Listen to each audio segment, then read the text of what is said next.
आकांक्षा के साथ समर पर आकांक्षा के 3 करोड़ रुपए बकाया थे। समर ने इसके पैसे भी आकांक्षा को नहीं दिए। आरोपियों को बचाने की कोशिश। जी हाँ दोस्तों, मैं आप लोगों को बताना चाहता हूं कि आकांक्षा दुबे के सबसे बड़े कातिल समर सिंह तो पकड़े गए हैं, लेकिन संजय सिंह और साथ ही साथ मैं आपको बताना चाहता हूं कि भोजपुरी इंडस्ट्री के जानी मानी अभिनेत्री अनुराधा सिंह अभी तक क्यों नहीं हुई है गिरफ्तार। साथ ही साथ मैं आपको बताना चाहता हूं कि उनके परिवार वाला का आरोप लगा रहे हैं कि यूपी पुलिस क्यों नहीं अनुराधा सिंह और संजय सिंह को पकड़ पा रही है। साथ ही साथ मैं आपको बताना चाहता हूं कि आकांक्षा दुबे के परिवार वालों ने एक आरोप होटल वालों पे भी लगाया है, क्योंकि होटल में इस तरह का वारदात होती है, फिर भी होटल के मैनेजर और एमडी इस तरह के घटना के बावजूद भी उसे नहीं पता रहता। तो इससे आकांक्षा दुबे को परिवार वालों का कहना है कि होटल वालों भी समर सिंह और संजय सिंह से मिले हुए, सब एक साजिश के जाल में कर मेरी बेटी आकांक्षा दुबे को इस तरह का हत्या किया गया है। एक खबर बहुत ज़्यादा तेजी से वायरल हो रहा है कि जब समर सिंह को पुलिस वालों ने पूछताछ की है तो समर सिंह बहुत सारे ऐसे खुलासे किए हैं जिसे आप सुनकर चौंक जाएंगे। समर सिंह को कहना है कि मैंने आकांक्षा दुबे को कई चीज़ें दिया है जो कि जिसके बदले में मुझे आकांक्षा दुबे ने एक पैसे भी नहीं दिए। मैं आपको बताना चाहता हूं कि आकांक्षा दुबे पर आरोप लगा रहे हैं समर सिंह कि मैंने उन्हें आईफोन दिया, मुंबई में फ्लैट दिया और 4 व्हीलर गाड़ी भी खरीद के दिया। नहीं आप लोग को यकीन हो रहा था, मेरा अकाउंट स्टेटमेंट आप लोग चेक करवाइए और पता कीजिए कि क्या समर सिंह झूठ बोल रहा है। साथ ही साथ मैं आपको बताना चाहता हूं कि समर सिंह ने खुलकर यह भी कहा कि आकांक्षा दुबे का कई लड़कों के साथ था अफेयर। मैं आपको बता दूं कि समर सिंह ने यह भी कबूल किया कि हाँ, मैंने 25 तारीख को आकांक्षा दुबे के साथ 30 सेकंड तक बातचीत किया हूं। मैं एक गलत नहीं बोल रहा हूं, आप लोग कॉल ट्रेस कीजिए और पता कीजिए कि मैंने बात किया है या नहीं किया है। साथ ही साथ समर सिंह ये बात कहते हुए नजर आए।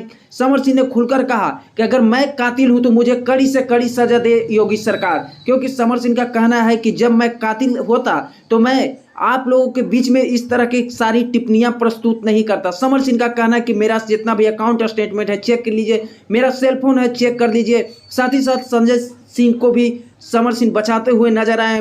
समर सिंह का कहना है कि ना तो संजय सिंह दोषी है ना मैं दोषी हूं। उनका कहना है कि इसमें दोषी कोई और है, हम लोग के नाम पर किसी और हमें बदनाम करना चाहता है, क्योंकि भोजपुरी इंडस्ट्री में कुछ ही दिनों में समर सिंह आज के डेट में सुपरस्टार के लिस्ट में शामिल हो गए, इसलिए समर सिंह को बदनाम करना चाहते हैं कुछ लोग।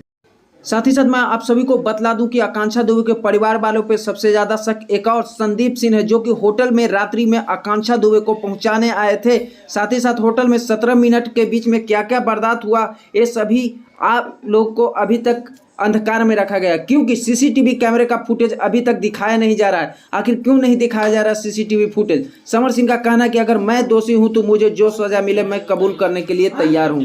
दोस्तों सबसे पहले मैं आपको बता दूं कि आकांक्षा दुबे के मां का कहना है कि समर सिंह का घड़ियाली आंसू निकल रहा है, क्योंकि समर सिंह पर बार बार आरोप लगा रही है आकांक्षा दुबे के मां कि मेरे बेटी का हत्या समर सिंह संजय सिंह मिल करके है, क्योंकि इनके आरोप है कि मेरी बेटी कभी भी आत्महत्या नहीं कर सकती है। साथ ही साथ मैं आपको बताना चाहता हूं कि समर सिंह संजय सिंह के साथ साथ मैं होटल वालों पे भी उनकी मां का आरोप लगा हुआ कि होटल सोमेंद्रो का मालिक का भी उन पे आरोप है, क्योंकि होटल सोमेंद्रो में इस तरह की घटना होती है। आखिर होटल में होने के बाद भी होटल के मैनेजर को क्यों नहीं पता चलता है? साथ ही साथ मैं आपको बताना चाहता हूं कि संदीप सिंह अभी तक पुलिस से क्यों है फरार, क्योंकि संदीप सिंह के ऊपर भी बहुत बड़ा आरोप लग रहा है, क्योंकि आखिरी रात संदीप सिंह ही आकांक्षा दुबे के साथ था। उसके बाद इस तरह की घटना हो जाती है, फिर भी संदीप सिंह को अभी तक पुलिस गिरफ्तार नहीं कर रही है। बार बार आकांक्षा दुबे के मां का आरोप है कि मेरी बेटी का हत्यारा यही सब है, लेकिन सारनाथ पुलिस अभी तक क्या कर रही है? आकांक्षा दुबे के कातिल को अभी तक नहीं पकड़ पाई है। दोस्तों बहुत सारे लोगों का कहना है कि समर सिंह इस तरह का अंजाम नहीं दे सकते, क्योंकि समर सिंह बहुत अच्छे नेक इंसान है। लेकिन आप लोगों से मैं पूछना चाहता हूं कि असली कातिल कौन है, समर सिंह या आकांक्षा दुबे ने खुद सुसाइड की है?